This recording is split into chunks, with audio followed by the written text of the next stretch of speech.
नमस्कार, आप देख रहे हैं एक्सप्रेस न्यूज भारत और मैं हूं आपके साथ कनक चौहान। उत्तराखंड कांग्रेस प्रदेश कार्यालय में प्रदेश अध्यक्ष करण महारा ने एक प्रेस कॉन्फ्रेंस को संबोधित किया। इस दौरान उन्होंने हाल ही में हुए जितेंद्र सिंह आत्महत्या मामले पर गंभीर सवाल उठाए। कांग्रेस का कहना है कि इस मामले में 2 अलग-अलग एफआईआर क्यों दर्ज की गई। साथ ही कांग्रेस ने हिमांशु चमोली के भाजपा से संबंधों को लेकर भी सरकार पर सीधा निशाना साधा। इसके अलावा प्रेस वार्ता में हाल ही में संपन्न हुए पंचायत चुनाव और पूर्व भाजपा नेता डॉक्टर हरक सिंह रावत के बयान पर भी कांग्रेस ने सरकार की कड़ी आलोचना की। लेकिन पुलिस ने इस एफआईआर के 3 घंटे के बाद एक और एफआईआर इसमें आर्म्स एक्ट आता है और पहले वाले में आप लोग तो ये पहला केस होगा मेरे ख्याल से हिंदुस्तान का, जिसमें एक ही केस में 2 बार एफआईआर हुई और पुलिस की नीयत इसमें संदिग्ध है। पुलिस किसी राजनीतिक दबाव में, सरकार के दबाव में हिमांशु को बचाने के लिए षड्यंत्र रच रही है और हम ये डिमांड कर रहे हैं कि पुलिस को, सरकार को तुरंत उस पूरे थाने को सस्पेंड करना चाहिए जिसने एक ही केस में 2 एफआईआर दी। इन्वेस्टिगेशन के बाद अगर कोई तथ्य तो समझ में आता है, लेकिन ऐसी क्या जरूरत पड़ी थी पुलिस को एफआईआर करने के 3 घंटे के अंदर दूसरी एफआईआर करनी पड़ी। लॉ एंड ऑर्डर पूरी तरीके से समाप्त है। जिस तरीके से पंचायत चुनाव में पुलिस का रोल रहा है, जागोजनीकर में हाई कोर्ट में क्या टिप्पणी एसएसपी के खिलाफ हाई कोर्ट में जज ने किया, आप सबने देखा है। दोराहाट में पीड़ित पक्ष की रिपोर्ट 3 दिन बाद लिखते हैं और जो पीड़ित करने वाले लोग हैं, जो अपहरण करके ले गए, उनके द्वारा एफआईआर पहले दिन ले ली जाती है और जो व्यक्ति एफआईआर कराने जाता है उस आदमी पे 307 जैसे संगीत मुकदमे लगाए जाते हैं, जिसको कोर्ट ने स्टे दिया है। और पुलिस ने ये कर्म भी किया कि जब वहाँ कहा गया कि माहौल जो है खराब है, चुनाव का माहौल है और 0 एफआईआर ले लीजिए, आप सब विद्वान साथी है, 0 एफआईआर हिंदुस्तान में कहीं भी लिखाई जा सकती है और पुलिस की जिम्मेदारी होती है कि उस एफआईआर को संबंधित थाने तक पहुंचाए।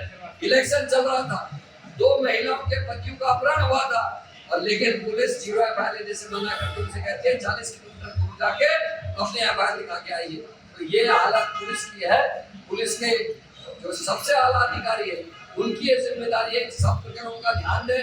जिस तरीके से किसानों को पीटा गया, जिस तरीके से पंचायत चुनाव में पुलिस का व्यवहार रहा है, जिस तरीके से चोरी और डकैतियों में पुलिस सामान्य रूप से देख रही, जिस तरीके से अंकिता भंडारी के केस में वीआईपी को बचाने के पुलिस के एक आला अधिकारी ने कमरे को वीआईपी बता, जिस तरीके से जितेंद्र सिंह केस में दोबारा एफआईआर किए, तो निश्चित ये कहीं ना कहीं सोचने की विषय है और सरकार को अपनी नीयत साफ करनी होगी। कहीं ऐसा ना हो अंकिता भंडारी के वीआईपी को बचाने के तरीके से जितेंद्र सिंह और उसके साथी को बचाने की कोशिश देखिए क्या जितेंद्र की केस में क्या पार्टी एकजुट है सर? देखिए सर, पार्टी की एकजुटता का मामला नहीं है, समाज का मामला है। हम लॉ एंड ऑर्डर को लेकर लगातार हमलावर हैं और हम सरकार के खिलाफ, क्योंकि हम सजा देने का हकदार नहीं, ना आप है ना मैं हम, लेकिन हम सत्य को जनता तक पहुंचाने का काम करेंगे और निर्णय जो जनता ने करना है और इस दबाव से हो सकता है कि जो हमारी कोर्ट्स है वो स्वतः संज्ञान लेके इस पर कुछ कार्रवाई करें। एक से हरक सिंह आपत्ति का बयान बाजी।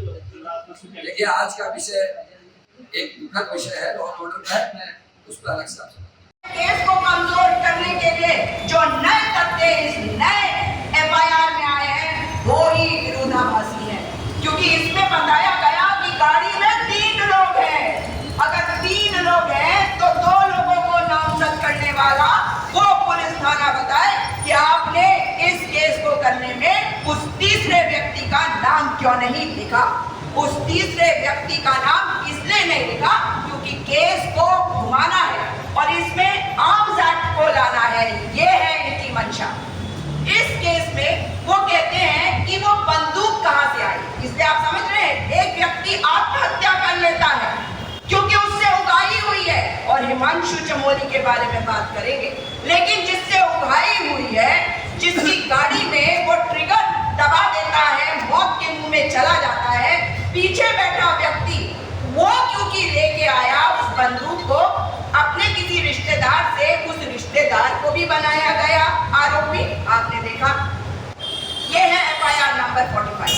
तो सवाल ये उठता है वो तीसरा व्यक्ति का नाम इसमें क्यों नहीं डाला गया और ये क्यों नहीं पता पता लगाया कि ये जो कहानी बताई जा रही है या गढ़ी जा रही है या फिर क्या है। सुअर मारने गए थे सवेरे सवेरे और जिस व्यक्ति ने अपनी जान दे दी उसकी वीडियो आती है कुछ देर पहले। ये कहीं कोई हजम होता है आप लोगों के? इसका मतलब है कि किसी के निर्देशों पे ये किया जा रहा है। ये नया वीआईपी है। इस वीआईपी का संबंध कहां से है? दिल्ली से है, मध्य प्रदेश से है या उत्तराखंड से है? ये तय करना पुलिस का काम, जांच एजेंसियों का काम है। लेकिन जांच एजेंसी भी अगर दबाव में काम कर रही है तो इस जांच एजेंसी पर भरोसा किसका होगा? वो गाड़ी, जिस गाड़ी को मर्सिडीज को दिया गया इस व्यक्ति हिमांशु चमोली को, वो हिमांशु चमोली जिसकी तस्वीरें मुख्यमंत्री के साथ ही नहीं, जेपी नड्डा जी के साथ, प्रधानमंत्री जी के साथ, और प्रधानमंत्री जी वाली तस्वीर में मुख्यमंत्री जी उसका इंट्रोड्यूस करते हुए देखे जा सकते हैं। मुख्यमंत्री जी को सामने आके बताना पड़ेगा कि आखिर ये सारा गड़बड़ घोटाला कहाँ है। एक और चीज आप सबको याद होगा कि जैसे ही ये खबर आई कि जितेंद्र सिंह ने आत्महत्या करी, एक नोट मुख्यमंत्री के कार्यालय से बाहर आया, आप सबके पास आया। जैसे ही मैंने आप सब साथियों से फोन करके पूछना शुरू किया, आपने मुझे वो फॉरवर्ड करा और कहा कि इसमें लिखा है कि मुख्यमंत्री की छवि को धूमिल करने के लिए ये विपक्ष उठा रहा है और यूट्यूबर्स उठा रहे हैं। मुख्यमंत्री की छवि तो वैसे ही धूमिल है, वो तो धराशायी हो गई है, वो तो कहां जमीन में धंस कर रह गई है। मगर सवाल तो ये उठता है, किसी का बेटा चला गया, किसी का भाई चला गया और मुख्यमंत्री को अपनी छवि की चिंता हो रही है। आखिर जितेंद्र सिंह को इंसाफ कौन दिलाएगा? कानून व्यवस्था ध्वस्त है और मुख्यमंत्री को बताना होगा कि आखिर सुअर को मारने की जब बात हो रही है, एक व्यक्ति की जिसकी जान चली गई है, उसको, उसके जीवन को क्या समझते हैं? क्या ये दूसरी एफआईआर को तुरंत ही खत्म करके पहली एफआईआर पर जो पिता ने दी है उस पर कार्रवाई नहीं होनी चाहिए? जो 5 लोगों के नाम है वो 5 में से केवल एक अब तक अरेस्ट हुआ है। अगर और अरेस्ट हुए हैं तो आप लोग बताइए। नामजद तो है ना? पिता ने कहा तो लंगड़ाता हुआ वो एक हिमांशु चमोली दिखता है जिसकी तस्वीरें कैलाश विजयवर्गीय जी के साथ आती है। और कैलाश विजयवर्गीय वही नाम है जिसने इस राज्य में हमारी सरकार को 2016 में गिराने की कोशिश करी। कैलाश विजयवर्गीय वही नाम है जिनके ऊपर बंगाल में भी आरोप लगे, एफआईआर दर्ज हुई।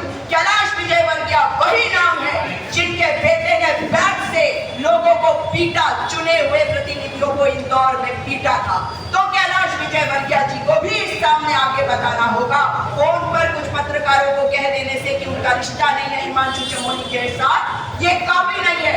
इसलिए इस मामले में जेपी नड्डा जी को भी संज्ञान देके बताना होगा कि आखिर हिमांशु चमोली से जिन्होंने उनको मिलाया वो काहे को मिलाया, ऐसी क्या हैसियत थी उसकी।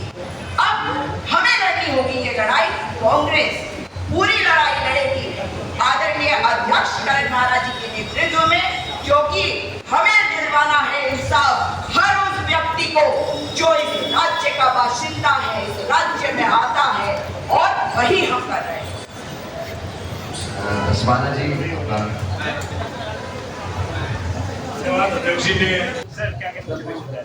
देखिए जितेंद्र सिंह की जो आत्महत्या है उसमें आप हम सबने देखा कि वीडियो जारी होता है, वो पूरी बातें बताता है किस तरीके की उसका शोषण किया, उसको परेशान किया और वो आत्महत्या करती और उसके एफआईआर उसके पिताजी करते हैं 44 नंबर की और पुलिस ने से 3 घंटे के बाद एक और एफआईआर कर दी 45 नंबर। इसमें उन्होंने अवैध असलियत ये सब दिखाया है, जबकि ये साफ साफ दिख रहा है कि पुलिस हिमांशु को बचाने के लिए पहले ही उधर की लगी। सरकार झूठ बोल रही कि हम पनिशमेंट देंगे, न्याय मिलेगा, लेकिन पुलिस ने जो कार्रवाई की है निश्चित ही उसमें सरकार का दबाव है। और अगर सरकार साफ सुथरी है तो पूरे थाने को सस्पेंड करेंगे। लॉ से बाहर आके पुलिस ने काम किया है तो पुलिस के उन अधिकारियों को, कर्मचारियों को सस्पेंड करें जिस थाने में दोबारा एफआईआर 3 घंटे के बाद इन्वेस्टिगेशन का मामला था। तो लिखते इन्वेस्टिगेशन के बाद लिखते तो लगता कि हाँ है, लेकिन 3 घंटे के अंदर जिस तरीके से दोबारा FIR 45 नंबर की गई वो साबित करता है कि कहीं ना कहीं पुलिस की नीयत ठीक नहीं है और अपराधी को बचाने की कोशिश है। आज की प्रेस कॉन्फ्रेंस के इस मुद्दे पर थी, क्या हिमांशु चंद्रोगी के साथ किसी बड़े वीवीआईपी को बचाने का प्रयास किया जा रहा है? तो बिल्कुल, और ये मुद्दा दूसरा अंकिता भंडारी केस है इस प्रदेश में, क्योंकि अगर हिमांशु चमोली को आप नहीं बचाएंगे तो आप देखेंगे कि किस तरीके से बड़े बड़े जो सफेदपोश भारतीय जनता पार्टी के हैं उनके नाम सामने आएंगे। एक मर्सिडीज कार, 45 लाख रुपए, मोबाइल फोन, उसके अलावा इतनी प्रताड़ना उस लड़के को दी गई कि वो, आप समझिए कोई व्यक्ति अपनी जान कब लेता है जब वो इतना प्रताड़ित हो जाता है। भारतीय जनता पार्टी में गुंडे भरे हुए हैं, ये दलाल है जो अपनी दलाली की वजह से आम जनमानस का खून चूसने का कार्य कर रहे हैं। विजय वर्गीस जो है प्रधानमंत्री नरेंद्र मोदी, पुष्कर सिंह धामी, महेंद्र भट्ट, कर्नल कोटियाल, ऐसे एक भी नाम, कितने नाम है जो एक लंबी चौड़ी फहरिस्त है जिसके साथ वो भी फोटो खिंचानी है। ऐसी नहीं कि मैं बगल में खड़ी होगी फोटो खिंचा रहे। एक फोटो में आपने देखा मुख्यमंत्री जी इंट्रोड्यूस करवा रहे हैं उस व्यक्ति को प्रधानमंत्री जी से, तो मुख्यमंत्री जी को बताना पड़ेगा आखिर ये रिश्ता क्या कहलाता है। और 3 घंटे के अंदर एक FIR 44 होती है जिसमें 108 का जिक्र होता है। उसके पिताजी करते हैं कि अबेटमेंट ऑफ सुसाइड है, मेरे बेटे को आत्महत्या करने के लिए उकसाया गया। 3 घंटे बाद वही पुलिस स्टेशन, वही थाना अध्यक्ष सेम FIR फाइल करते हैं आर्म्स एक्ट में कि वो सुअर, जंगली सुअर मारने देंगे। असला कहां से आया? शर्म आनी चाहिए भारतीय जनता पार्टी को। किसी ने अपना बेटा खोया, किसी ने अपनी बहन, किसी ने अपने भाई को खोने का कार्य किया है, वो इस तरीके के षड्यंत्र रच रहे हैं। शर्म आनी चाहिए मुझे लगता है। और ये आप कहते हैं ना, पाप का घड़ा जब भर जाता है तो फूटता है। भारतीय जनता पार्टी का पाप का घड़ा भर चुका है। 2027 के बयान प्रदेश में पैदा करती है, उस पर कुछ कहना चाहिए? देखिए, इसमें हलचल की कोई बात नहीं है। मैंने कई बार ये बात बोली है कांग्रेस पार्टी ने कि जो जिस व्यक्ति के साथ जो घटित होता है उससे अच्छे से, उससे ज्यादा अच्छे से और कोई व्यक्ति उस बात को नहीं बता सकता।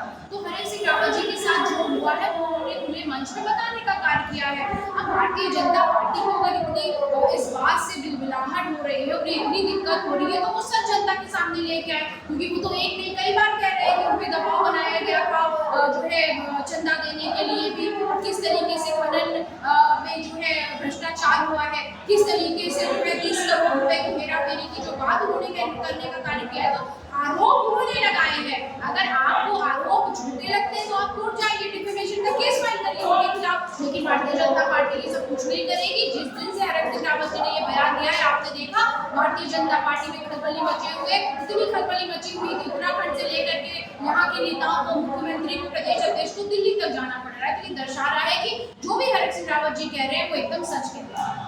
पंचायत चुनाव में काफी विवादों की गिरफ्तारी की बात है। देखिए, भारतीय जनता पार्टी कभी भी लोकतंत्र का सम्मान नहीं करती, वो संविधान का सम्मान नहीं करती।